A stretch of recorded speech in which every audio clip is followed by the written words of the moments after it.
Structure of pistil. Pistil is the innermost part of a flower.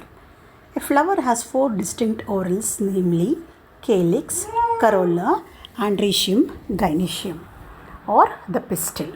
So, pistil is the fourth essential whorl and it is made up of one or more carpels. A carpel has three distinct parts, namely ovary, style, and stigma. The lowermost swollen part of the carpel is the ovary, which encloses ovules. Above the ovary is elongated thread-like structure attached to the apex of the ovary, that is the style. The style ends with a sticky stigma. The stigma may be unified, bifid, trifid, pentafid, or multifid.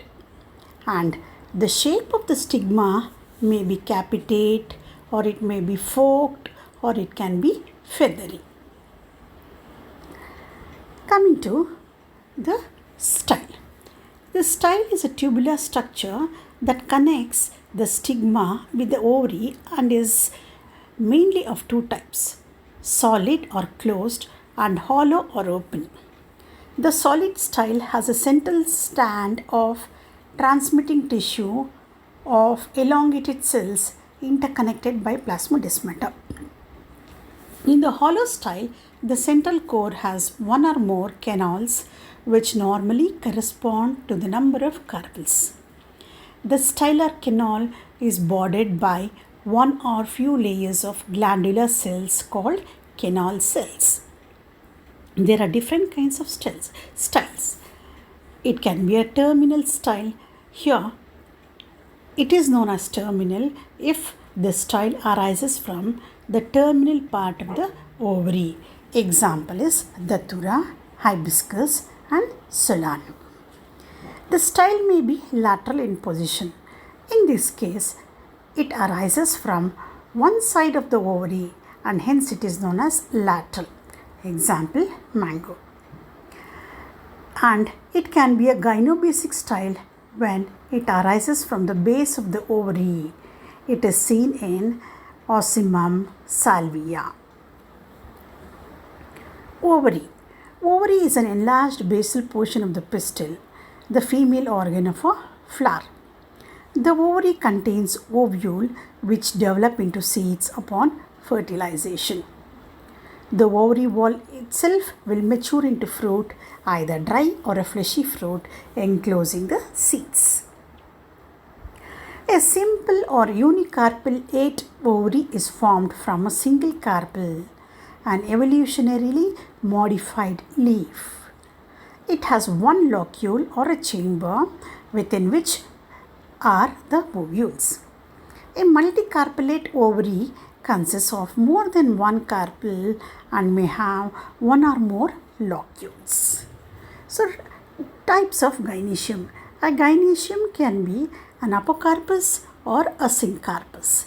An apocarpus is one where the carpels are free, whereas in case of syncarpus, the carpels are united together. And another difference between a syncarpus and apocarpus ovary is the flower in case of apocarpus has several free ovaries, whereas in case of syncarpus there will be a single ovary. And in case of apocarpus it is always unilocular, whereas in case of syncarpus ovary it can be unilocular or multilocular. And coming to the third difference between apocarpus and syncarpus ovary.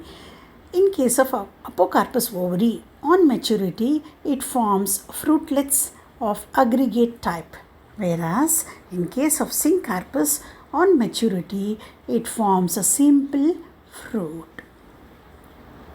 Now, coming to the placentation. Placentation refers to the arrangement of ovules within the ovary.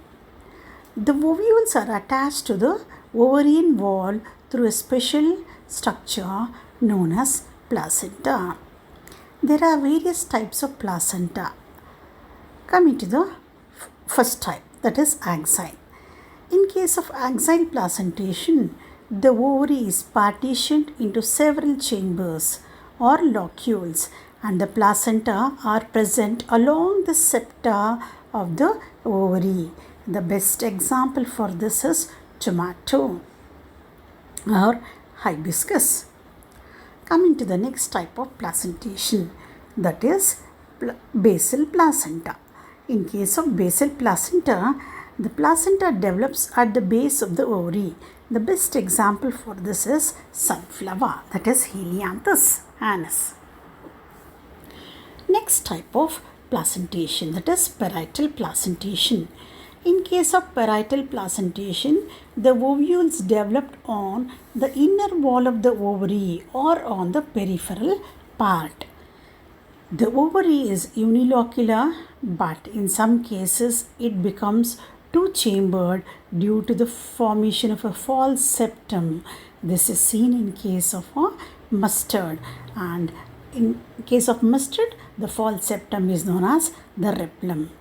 And another example for this parietal placentation is cucumber. Next type of placentation is marginal.